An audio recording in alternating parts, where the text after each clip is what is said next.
All right, I got 5 o'clock. And we got any sign of Councilman Johnson yet? Not yet.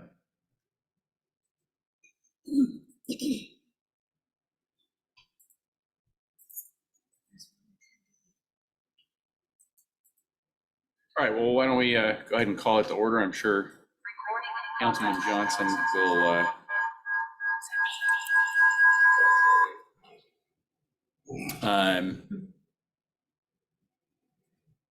why don't we start with any public comment? Is there any indicator that there's anybody? Is there anybody? I don't see any hands in the chambers. Anybody virtually interested in making public comment before we get started? I don't see any. Councilperson Johnson has joined us. Oh, perfect. All right, great timing. Then we should probably, now let's go ahead and take attendance. All right. Okay, great. Then the next thing we'll go to is approval of the minutes dated March 7th. Councilman Johnson, Councilman Holloway, you guys notice anything you want to change? I have no revisions. Councilman Johnson? Looks good to me. Okay, well, then it's fine. Can you hear me okay?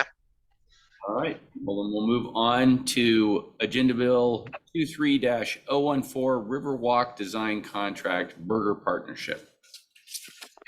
Dylan's the CIP manager, Dylan's gonna be talking to you about this item. Love it when Dylan tells us stuff. And Councilperson Johnson, we can hear you loud and clear.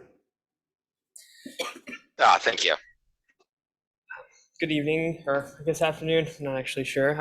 I'm Dylan Gamble, the CIP manager, and I'm here to explain the details of Agenda Bill 23-014, which is the contract, which would authorize the mayor to sign a contract with the city for consultant services with a consultant called Burger Partnership PS, or Professional Services. This contract is intended to help let the city bring the project, which is formerly called Riverwalk Phase 1, which is now called Riverwalk northwest of Sandy Cove, a designated section of the Riverwalk Trail that is only one small part of one phase of the entire project, would allow us to take the previous designs, which are also conducted by Burger, I'll get into that in a second, and with modifications to the scope of the project, which have been done over the past few years, allow us to move forward and actually construct it. There's a lot of details that are needed in order to bring what was previously produced into something that we can use going forward. So there's a bit of background with this that I'd like to explain, which is that back in 2017, the city had contracted with Burger and their subs to conduct the first phase of Phase 1 of Riverwalk design. Included in that is a crossing over Kimball Creek and some additional design layouts that were appropriate for the time, but now that the scope of the project has changed, it's a refinement of the layout. And I'll actually pull up a map to kind of better illustrate that. The two details there are there's lots of bridges, a lot of structures that are changed, some boardwalk layouts that are different. We have an opportunity for a potential acquisition that will change some of the layouts of that. And there is, in addition to that, connections to other city projects that were not predicted at the time that the original contract was drafted. One of those, the main ones, Town Center Phase 3, which is parallel to the Riverwalk Northwest of Sandy Cove project on the other side of SR 202. In addition to that, there is connections with the Sandy Cove Park and revetment that need to be addressed, and that those projects have changed in the 5 years since the original was drafted. I'm gonna go ahead and pull up if I can. Okay, you're gonna do it? If that's okay. I have absolutely. I couldn't find it. I didn't know which attachment it was. Hopefully this shows up. There it is. Well, it's not very great for your screen, but let me zoom in for everyone. Okay, so this is approximately, sorry if it's difficult to see, I'll do my best to explain. This here is Kimball Creek. You've probably seen it as you've driven down SR 202, down Railroad. There's a pedestrian bridge that crosses it on the other side of the street. That's just a point of reference for everyone. And then further down the, I'm trying to error with my screen here. Apologies for the technical difficulties. What I'm trying to show with this map is the current scope of the project. The purple is out of the scope as it currently states, as it's currently structured, and that is including the multiple grants we've received to fund the project. We have it as this scope here. So what we're trying to do is bring this scope into design fruition. And then to do that, we needed to hire a consultant back on that could bring both the history of this project and the understanding of the other connections to this project into play. So one of the critical junctures here is that since we have already conducted a lot of design work, structural engineering, some of the details, not all of it's maintainable or keepable, but a majority of it is, we would like to utilize Burger in that we can retain as much of the past scope of works product as we can, reducing the cost as much as possible, rather than selecting a new consultant that has no connection to the project, no history, none of the connections to any of the other design teams, etc. And in addition to that, Burger is part of the design work and overall layout of other aspects of the Riverwalk project, specifically connected to the Sandy Cove and work on the revetment at Park Avenue. So the alignment of having one consultant that's aware of the total project helps us both in hopefully reducing costs, in that they are aware of different aspects of each of these projects so that we can tie in better, align our projects better, and have a more streamlined focus without as many disconnects and miscommunications between consultants and contractors as possible.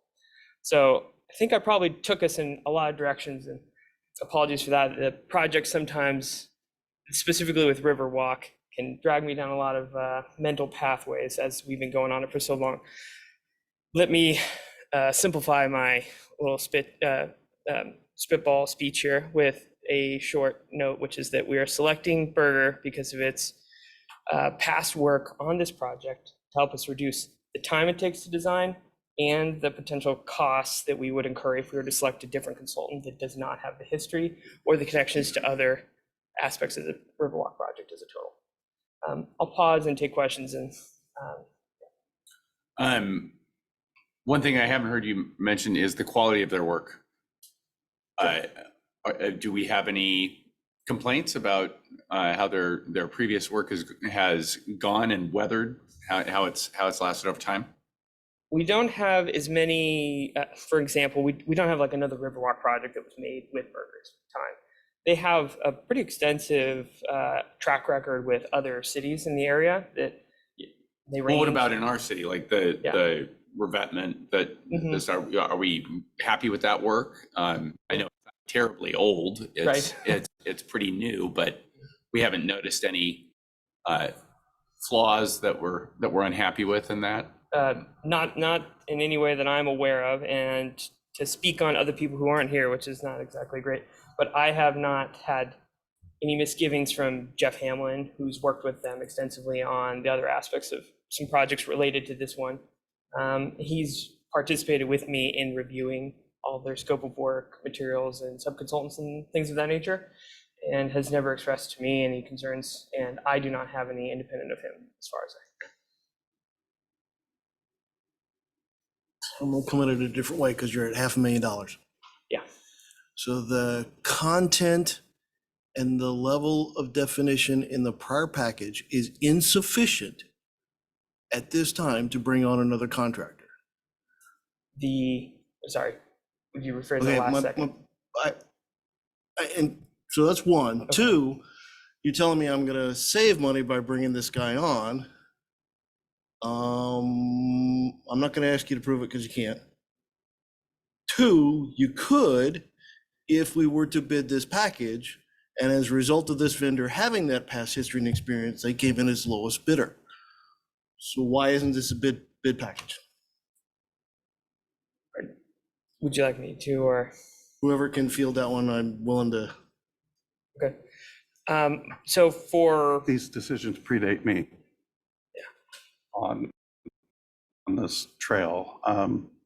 I do believe that they have a lot of experience with the current design. I do believe it'll come in under the amount that's bid. The scope, I imagine, is to protect them. That's the scope they delivered to us.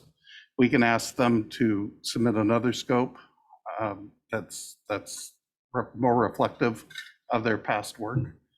The work has changed. The scope has changed significantly due to factors beyond our control. Careful. I got the chair. Go on. But we can certainly take it back and have a conversation with the consultant and really examine that scope with a sharper pencil, because I agree, the 500,000 is a very conservative scope considering you have previous designs already in place. Bob, did you have something to? Sure. Was part of the question, why is this not a low bid? Why is this not part of a bid package? Because this is design work, so it's architectural engineering work, which would be subject to, our professional qualifications-based selection, either RFQ or selection from the MRSC roster. They're on the roster, and so the city can select them based on their qualifications and their past work, as opposed to a construction project where you would either, put it out for bid or do a small works acquisition where you're driven by low price. So. And as far as the previous question about the revetment, my recollection is that NHC an engineering firm did the design work on the revetment project. I don't know if Berger did any of the top of bank, the sidewalk little path there, but they, as an architecture firm, they didn't do the design work on the revetment itself, which is an engineered feature that's into the bank and in the river. So different firm. alignments. Yeah, sorry. I can add to both Bob and Mike's kind of breakdown on this, which is to add to it is that at the time that we paused the previous contract, they were not nearly to 90% designs with the previous scope of work. So there would be some work to bring them to finish in that regard. And then beyond that, one of the advantages we have with going with Berger is probably time and speed of design. Right now right now we are predicting to start going to construction by the beginning of next year. And under a normal bid process, we would probably be looking at a much longer design time frame, because we wouldn't be able to leverage any of the past work or design criterions and details that we would have already conducted with Berger. And so we're hopeful that the combination of the speed that they can produce to bring us into our new scope plan and the potentials for cost reductions from not having to start from scratch as much. But I understand the concerns. Be careful with that argument, okay? Nobody's walking down these trails to get to a hospital. There are no utilities involved. It really doesn't matter how fast we get it done, except there is escalation, there is inflation in cost. But it doesn't matter how fast we get it done. It does matter that we get it done properly and at the best price. If it takes longer to do that, so be it. Okay, this is not, again, not utilities, nobody's fast walking through. Well, there probably will be people fast walking, but for a different reason. Okay. The construction will be bid though, and those details will come later, of course. Councilman Johnson, do you have any questions? I just want to make sure that I understood the graphic here, that the segment that is within the scope of this contract is excluding essentially all the colors, the yellow and the magenta. It's the stuff between the two. Yes, you've got it. There is this document, or I'm sorry, this map is incomplete. Obviously, the alignment that's shown here was based on the work previously done. And so what's lacking is some details of how the trail is going to take advantage of looping in this area and how it's going to connect specifically over to Town Center Phase 3. And then in addition to that, how it will link up to the road and the sidewalk spaces here, given that there's existing properties, or a potential other route, but some feasibility work there is lacking in order for the consultant or I to feel confident in reducing the yellow section, so to speak. That is clear.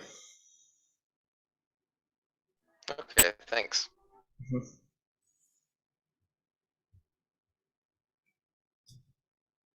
Anything else? I'd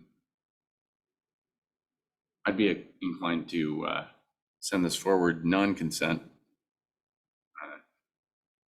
Councilman Johnson, does that sound right to you? Yeah, I agree. All right, non-consent. Thank you. Of course. All right. And I lost my view. So I know the next thing starts with a 2-3. 3A. 3A, there we go. Awarding PSF mechanical and fire station mechanical upgrades project. And this is Patrick's project. How you doing, Mr. Fry? Oh, I'm good. How about, well, okay. Evening, Mayor and council members. As already pointed out, Patrick Fry, one of the project engineers with the city. This week, I am bringing forth AB 23-38, which is awarding PSF Mechanical Inc. for the fire station mechanical upgrades project for a total, including tax, of $264,260. So an overview of this project is it's the much needed overhaul of the fire station mechanical systems. So in that is included 2 new boilers, a new hot water system, air conditioning for the mechanical room, bay unit heaters for the truck bay, and then any associated mechanical equipment to go along with those items. This project was assessed and designed by the engineers over at Hargis, which is a mechanical firm, and construction is anticipated to start this spring and then finish late summer. And a nice turn of events, there's no equipment lead times that are expected to cause delays. Really? I know, things are getting back to normal. Anywho, the project in its normal process went out to bid in February 7th, and then it was closed on February 28th. We got 3 bids. PSF was the low bidder. They came in $300 below the engineer's estimate, so also a nice harken back to normal times. And the second lowest bidder was about $10,000 higher, so not terribly higher. And after this expenditure, there will be about $264,000 left in the facilities maintenance program biennium. And as discussed during the City Hall stairs project, which we discussed 2 weeks ago, that and this project are the critical projects for the facilities maintenance program. And those are the ones that have to get done just because things are failing. And then anything else that we can get done with the remaining funds is going to be great. And I'll even have an agenda bill for that next week, but answer questions about that. Yep. Is the primary reason we went with PSF that sweet bid that saves us $300, or is there some other reason that we like PSF? So they were the low bidder. We have to go with the low bidder. They met the their quals were what we needed them to be. They're a known quantity in the mechanical world, so there's no concerns with hiring PSF. But our hands are tied. We go with that one because it's $300 less than the other one. Well, so there was $10,000. $10,000 less than the second bidder. It was $300 under the engineer's estimate. I see. Okay, right. Yeah. Okay. So they came in what they should be coming at, which is nice because the past 2 years it's been all over the place, and so it's nice to get some normalcy. But yeah, they're $10,000 less than the Okay, second low all bidder. right. That's more significant. Thank you for clarifying. Yep. Is there a bid tab? I didn't include it in the agenda bill. I haven't. Please include those going forward. Sure. And when you get a chance, can you send it to me in email? Yeah, I can send it to you. What is it that you're asking for? Bid tab. I want to see who were the bidders, what were their different, and it usually breaks out mobilization, yada, yada, yada. And you can see kind of some differences. He may have saved it because he's local and he has a low mobilization cost. I don't know. But it just gives you an idea of the different costs and why maybe he's $10,000 cheaper than the other guy. And are we required to go with the lowest bid no matter what? Or can we look at these different bids and say, wait a second, this is. Bob would give the correct answer, but it's, if they are qualified and responsive to the bid, then yes, you're pretty well geared to take the lowest bidder. You have to have really good justification for some reason. And I've never been able to make the case.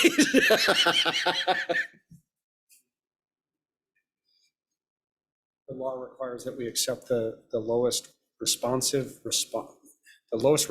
bid from a responsible bidder. And do we have supplemental responsibility criteria here? So there are certain circumstances generally outside of when there's a grant involved where the state law has allowed the city to impose additional responsibility criteria, things that we can check on the bidder's experience, how their performance, whether they've been in litigation, things of that nature. We did impose those criteria here.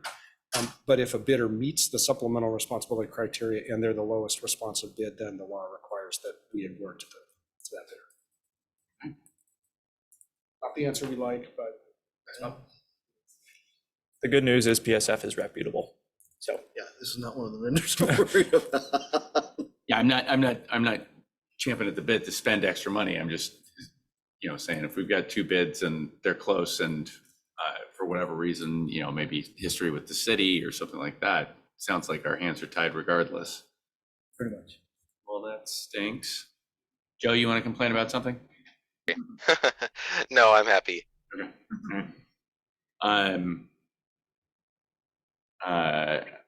How do you guys think we should go forward with this one? Any strong opinions?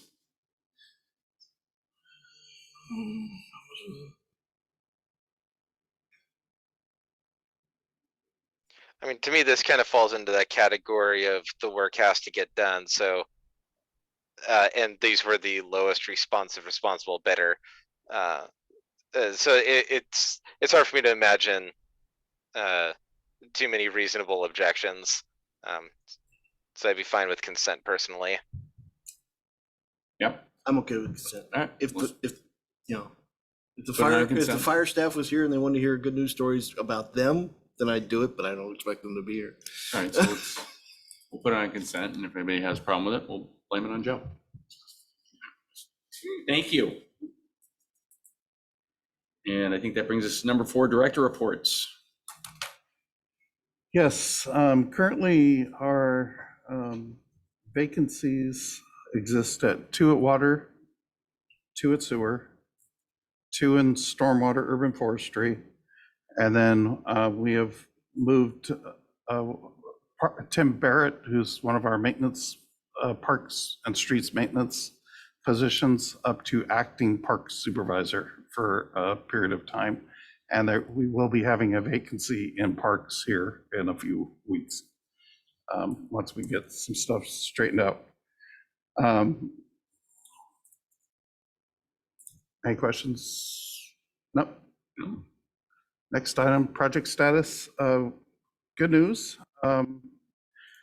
Our communications team has got us a concept picture of Community Park when we start moving stuff around.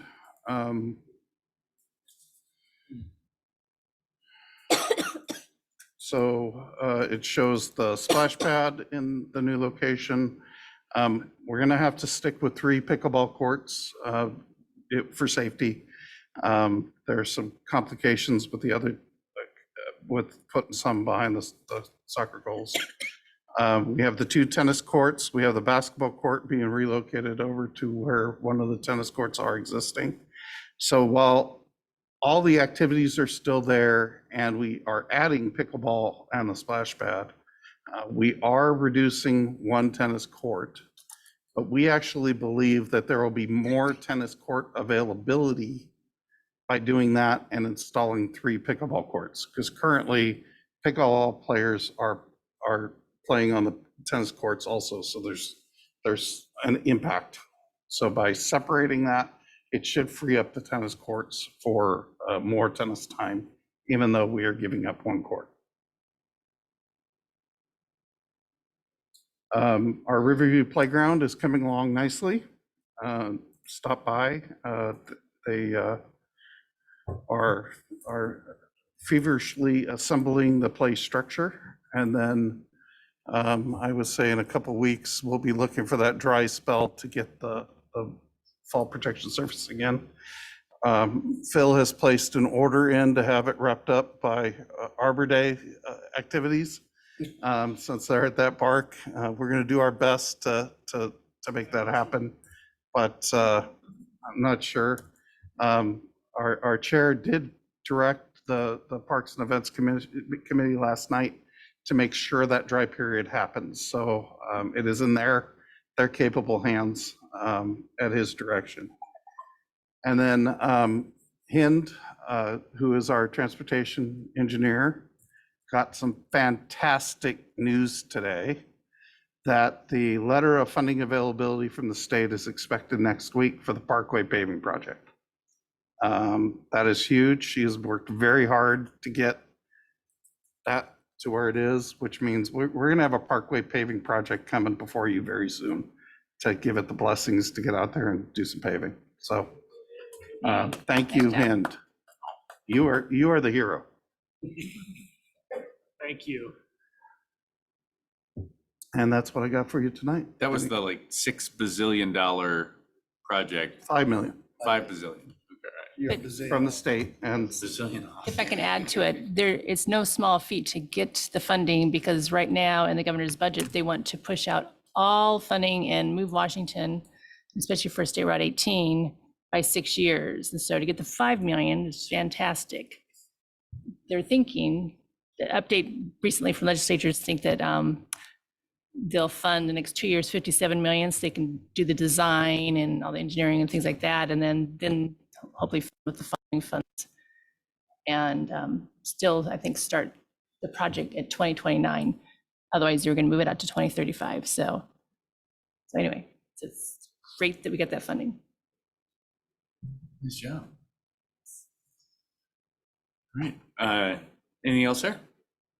You didn't say anything about Centennial, the playground there. Any updates there at all? sorry. I believe the order has been placed. We signed that last Friday for the play equipment. So that order is in and cooking along. So we should be bidding the installation and that work here in the next month with the final plans. And then we'll get under construction on that mid to late summer, as soon as the playground equipment gets here. Fantastic. And will that construction, is that expected to impact the rest of the park at all, or just the?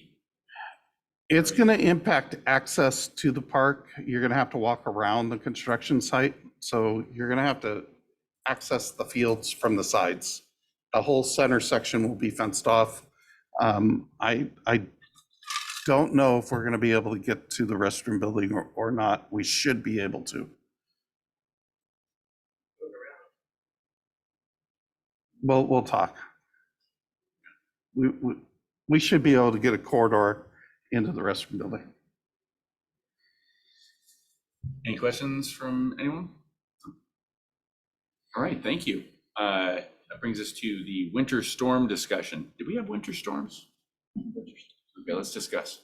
We had a few. So I just want to point out in that photograph, there's Phil in his other uniform, not the one he's wearing tonight. So while I would actually consider this winter to be relatively mild, we did have two significant events that kind of smacked us around a little bit. We had freezing rain, wind, and those type events, heavy wet snow. As a result, we lost about 69 trees out in the streets and about 38 sidewalk panels. These are some of the photographs that Phil took out there. He truly was the boots on the ground for that event. We owe Phil and Jason a huge gratitude because they were out there keeping the roadways open, and I was having to pull them back a little bit to get them rest. They just were rip-roaring and going. Patrick also has been a huge help in safing the sidewalks. Kevin Halbert also was out there fixing sidewalks, not fixing them, but making them safe, so that kids going to school and stuff weren't in danger. Here's some more pictures of that night. You can see the sidewalk panel there is lifted about 3 feet in the upper right-hand corner.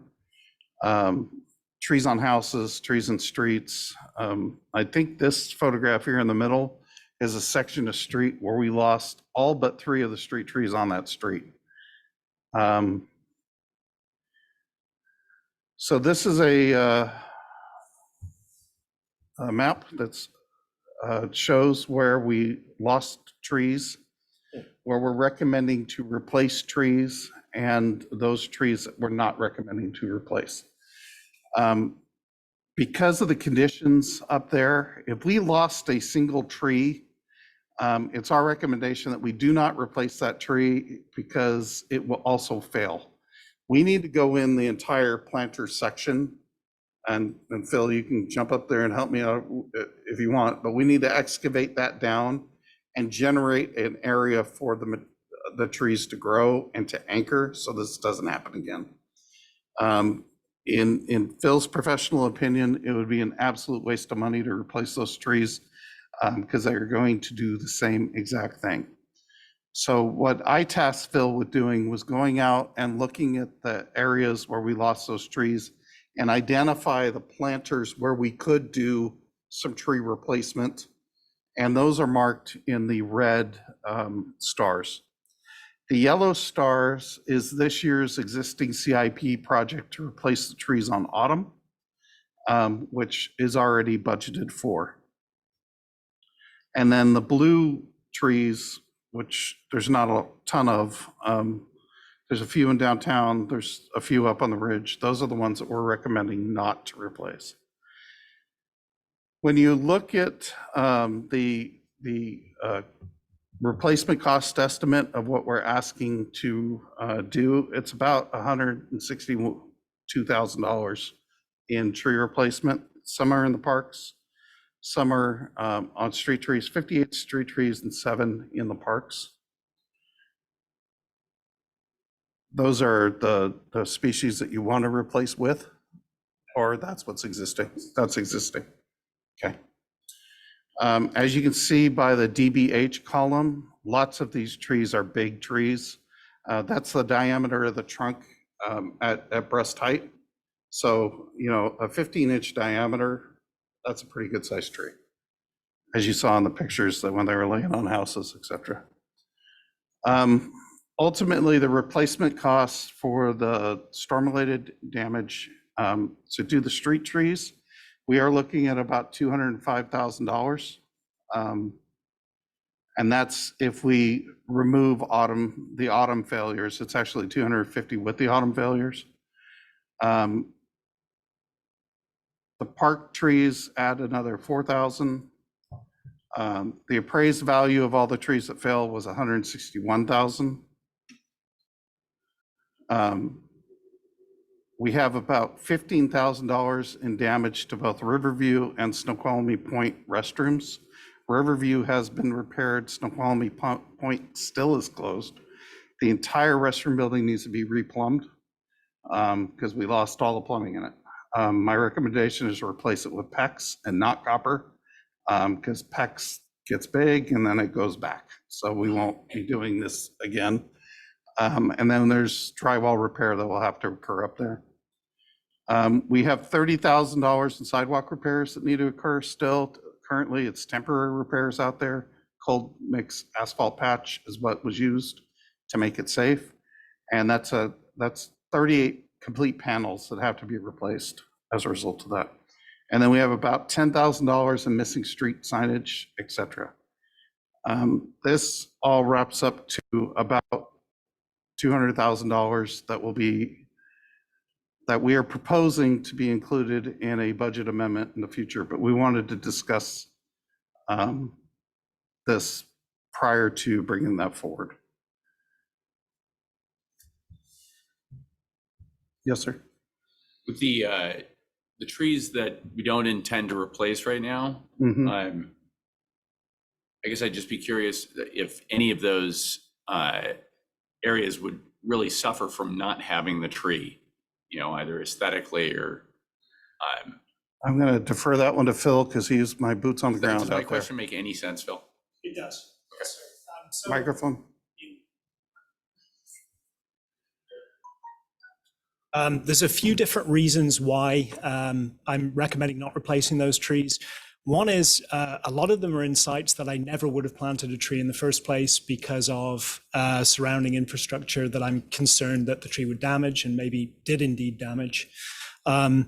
In other circumstances, I'm looking ahead at where we're going to replace trees like we did on Stellar and like we plan to do this year on Autumn. And if the whole street is going to be replaced in a couple of years down the road, then I'm not including it here. So those are a couple of my reasons. There are others too. As Mike mentioned on the map, they are fairly isolated, so they're not clustered. If it was a cluster of trees, then that's going to have a big aesthetic impact. These are more isolated. So that's another reason, I guess. Okay. Thank you. You're welcome. Councilman Johnson, anything on your end? Yeah, it's a bummer they're gonna spend so much more than what their value is, but I guess that's the cost of planting them. One quick thing was about the idea of digging out some of the planters. My understanding is that part of what happened with regard to sidewalks, especially in Snoqualmie Bridge 1, was that a lot of the trees were essentially planted too shallow, and that allowed their roots to dig up underneath the sidewalks. And I'm wondering if some of those areas, and that's part of the infrastructure that's being referred to for why some of the trees wouldn't be replaced. If I may address that. So the issue is not that the trees were planted too shallow, it's that they weren't planted in soil. They were planted in glacial till. And so basically they were planted on a hard pan layer where the only place really that some of those roots could go were under sidewalks. That's why some of these sidewalks failed in these storms. So when we go back to replace, we put 3 feet depth of topsoil in, the roots go down, we install root barrier to prevent this from happening again. So as the first part of what you said, that's my response, but was there something else at the end there I may have missed? I was just wondering if that was part of the reason why some of these trees were not intended to be replaced, was that it would require that extra work to do the replacement. It wouldn't just be putting a tree back in the ground, because if you just did that, then you'd be putting it back on top of, as you said, the till. Yeah, so most of these tree failures were in SR1, and most of them we are recommending replacement. The ones that we're not recommending replacement, even if we dug, even if we added soil, I still have concerns that there would be infrastructure damage or failure for other reasons. And so yes, many of them were in SR1, and we do plan on the ones we're replacing to dig out the soils, but the other ones are not viable sites. And that infrastructure would be water lines, sewer lines, telecommunication lines, stuff like that. Sidewalks, driveway panels, yeah. And were these foreseeable failures? And Or was it? No, in general, uprooting failures are some of the hardest to predict. Some of these were. I'm not talking about for you to predict. Okay. I'm talking about the people who planted the trees. Did we plant these trees? We did not. The developer planted them maybe 2.5 decades ago. SR1 plantings are deficient. Say again. SR1 plantings are deficient. So then, we didn't have rules in place for these guys at that point then. We had minimal standards that did not account for the poor conditions on Snoqualmie Ridge, which is why we're in the situation we're in. And you're currently by phases rectifying that? Yes, sir. Replanting? Yes, sir. Okay. And we rectified that in SR2 with more defined. That's correct. SR2 standards are much better, and trees are performing and they're not failing like we're seeing here in SR1. That's a win. Welcome to my neighborhood. Can I just ask one other quick thing here? Yeah, absolutely. So looking to the future, something that I've noticed around Snoqualmie Ridge 2 is that there's a great deal of subsidence around the trees. And I'm just wondering if, as that occurs in some of the planters, does that potentially lead to some instability of those trees? Is that something that needs to be addressed, or is that just not a thing? I'm not so concerned about that leading to instability for the trees, because there is still a good depth of soil there, sir, even with the subsidence, sorry, that you see. This is something we'd like to address as time goes on.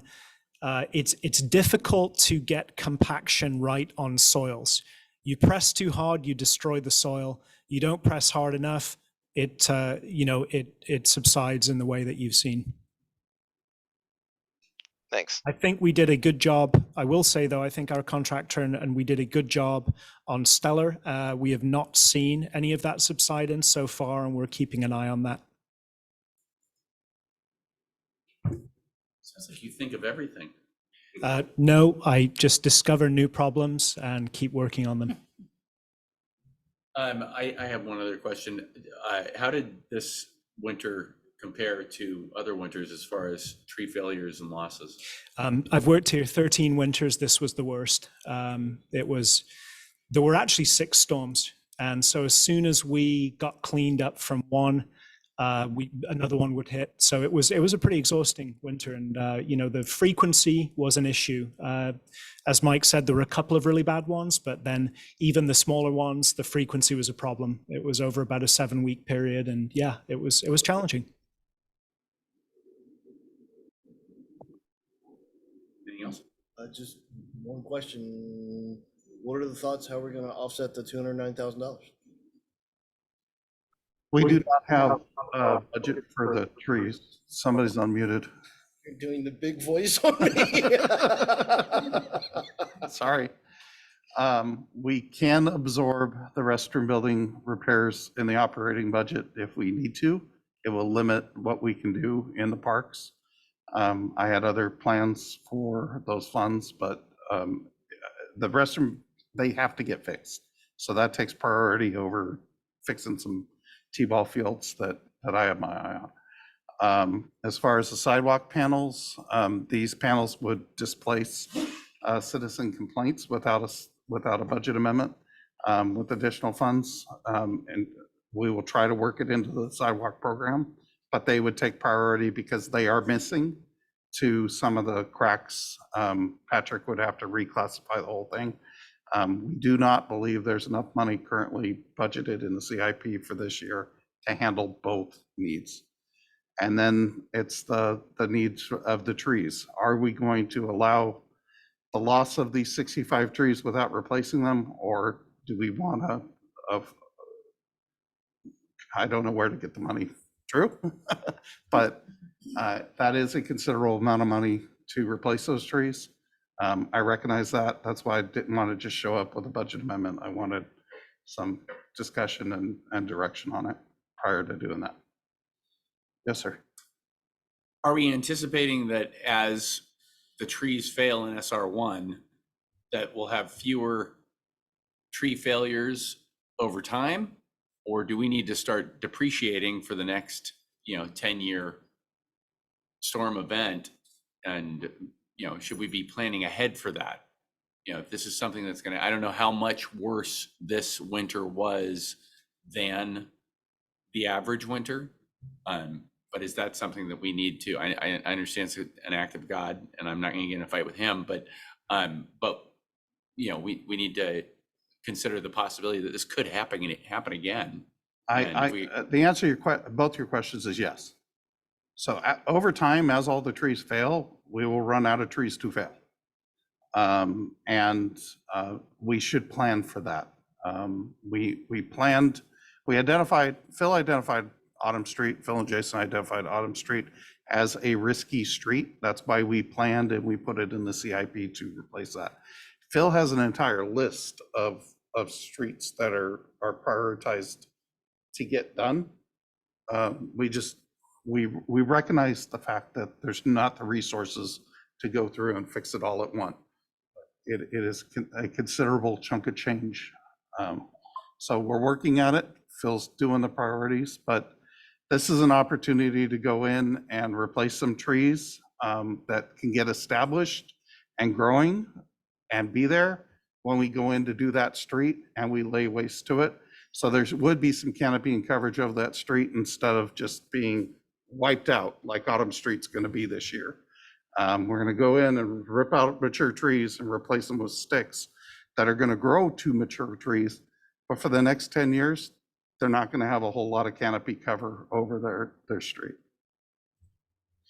If I could add a couple of things. One is, I don't anticipate these types of failures in SR2 because of those soils. So everything SR2 and later, we're not anticipating seeing trees blow over in this way.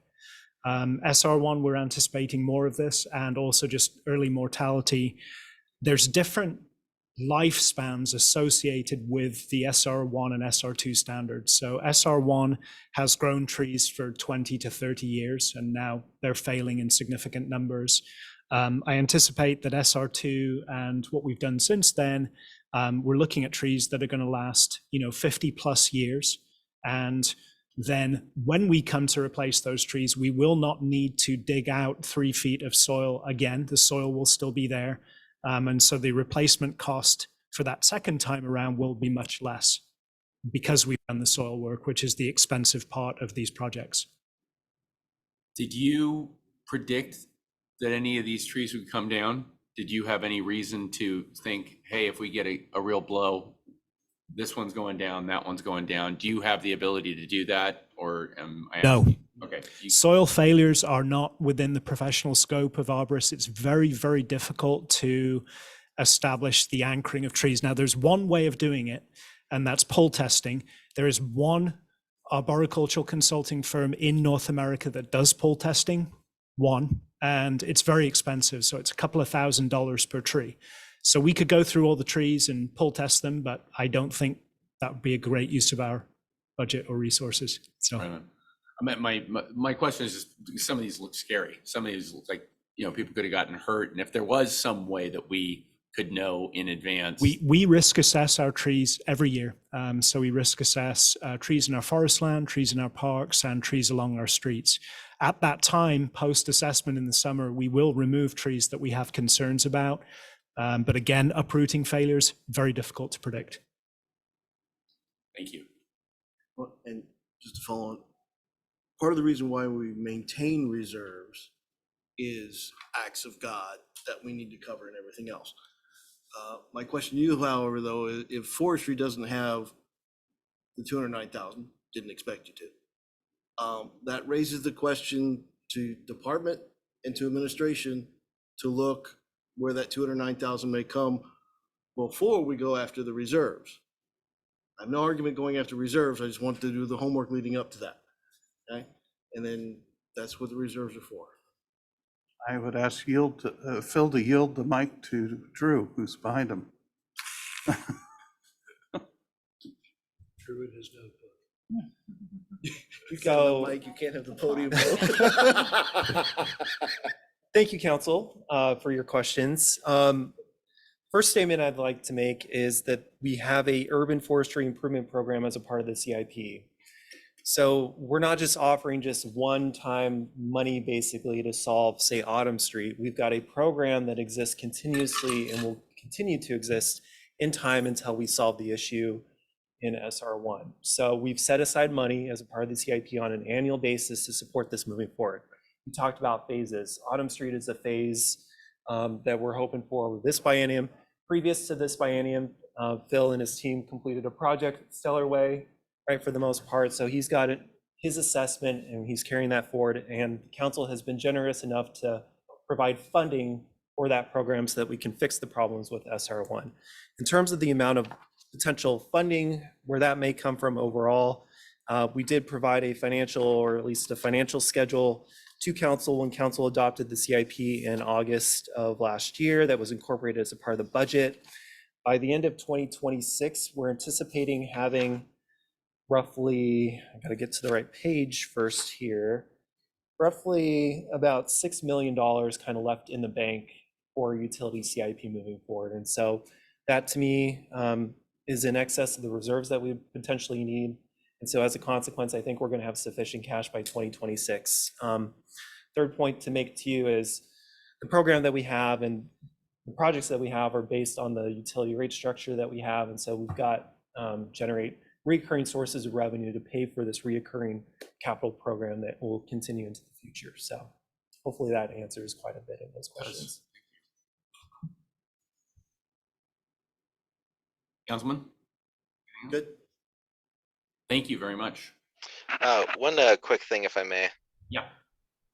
So a number of years ago, there was a street in Issaquah that went through a tree replacement, and due to whatever reason, notice didn't go out to the residents along the street, and all of a sudden, all these beautiful trees were gone, and everyone was wondering what happened. And you know, normally they do send out the warning. I don't know what happened in that particular case, but at any rate, you know, if just all of a sudden people showed up chopping down the trees in my neighborhood, and I never got any sort of notice it was going to happen or why, or are they going to be replaced? I know that I would probably have some concerns and questions. So just making sure that the folks along Autumn are forewarned about what happens on their street. That'd be a good thing to do. Not only are they forewarned, they're extremely eager to see the rest of the trees gone, frankly. I'm sure. I get waved down when I go down Autumn Avenue. And people have begged me to remove the rest of the trees. So yeah, but we will be notifying people. And indeed, before we did the Stellar project, we actually had a resident meeting on site, which Councilmember Holloway came to, and Councilmember Mayhew, and we had good attendance from the folks on Stellar. And so we would do a public meeting on site before embarking on the project. Yeah, no, I know you guys are good. I just wanted to mention it just to make sure. Thank you. All right. In light of the time, my recommendation would be to skip the forestry report, sorry, Phil, and move to the striping project.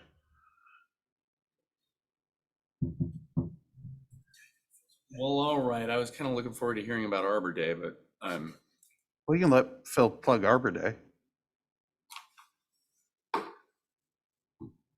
Phil? he's not doing it. He's walking away. He Get wants- you. Arbor Day still happening this year, though, right? Yes. Okay. All right. Hey, hello everyone. Hind Ahmed, new project engineer. I'll just be presenting the striping we're doing this season. So, let's see. So I have a map here, it shows all the striping we're going to do around the city. The diamonds you can see here is the crosswalk and stop bars that we're going to install. And the red lines represent the street markings that we're going to do. The green is the bike sharrows that we're replacing also. We're going to do this through King County Road Service. And we're looking at doing those late this summer. So we have a mutual agreement with King County to provide some of these services. So we submit them our request. And then they will contact us with a price and scheduling, and that is yet to occur. But we wanted to share with you the different areas that we have submitted to King County to get striped this year. It is considerable. Okay, let's see, I can show zoom in of the streets. We're doing Bark Street, we're doing Meadowbrook here, and we're doing Mill Pond Road and Maple. The bike lanes here are in Maple Street, and up in the ridge, we're doing bunch of crosswalk and stop bars. We're doing Jacopia, Swenson, Douglas, Center, these roads. Okay, I have one more. It's not going to the next. It's thinking about it. So we just want to share that information with you to show that we are working on it. Obviously, this is a summer project. We don't want to be out there painting in the rain. I'd suggest that we don't stripe in red. Just, yeah. Only when necessary. It might be confusing. No, dude. Any other question? I'm not gonna follow that one up. Okay. Very cool. Councilman Johnson, anything? No, thank you. Thank you.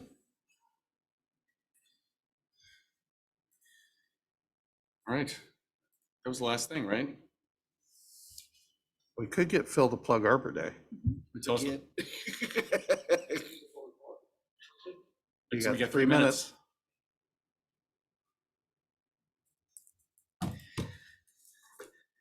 Mike asked me to keep it to 6 slides, and I added one after he reviewed it. So I guess I may not be working here tomorrow, but here we go. I'm going to go through this really quickly. I thought you were telling us slide 7 was his fault, but go on.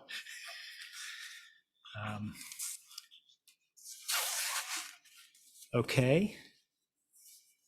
Give me just a second to get it on slideshow. Okay, thanks first of all for your time. I really appreciate it. Some acknowledgements for the work that we did last year. It wasn't me. It wasn't all me. It was definitely a lot of our partners who showed up to plant trees, remove invasives, and basically help deal with our problems. And some of those are listed there. Quick summary of what we have. We're very, very lucky to have the scale of resource for such a small city. So we have all of those pale green areas are forest areas that the city owns. The blue dots are street and park trees. The red areas are forest edges that we risk assess on an annual basis. In 2022, what did we get done? We planted some park trees and some street trees. We had a small urban forest improvement CIP project for 2022, which was Ridge Street between Cottonwood Drive and Douglas. And so that went well. We did some proactive hazard tree removal. We had a great Arbor Day event at Centennial Fields Park. Last year was the first year that we kept a really good track of every request that came in the door. So last year we resolved 215 of 219 requests, and you can see some of the broad categories there.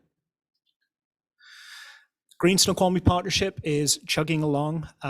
So we've been at it now for 6 years. In that 6 years, we are approaching $500,000 in partner funding and volunteer value. And we've gotten over that 6-year period, we've gotten 13,000 plus plants in the ground, including 7,500 trees. And we have about 50 acres in restoration, so where active restoration is happening. Penultimate slide. I keep finding out new things all the time about the benefits of trees. This was a new idea for me. Last year, trees are part of the city's public health infrastructure.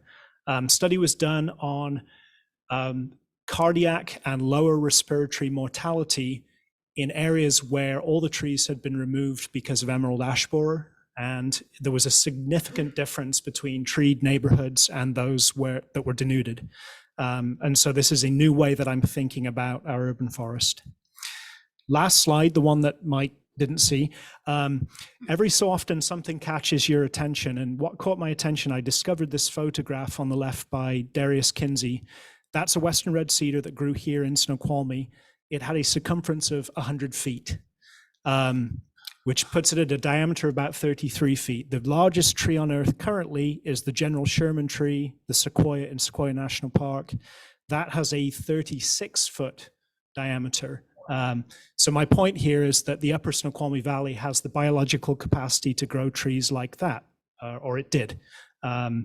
So that's pretty exciting. And then looking ahead, Arbor Day, here's the Arbor Day plug. Riverview Park, come and preview the playground equipment. It won't be ready by then, but at least you'll be able to see it.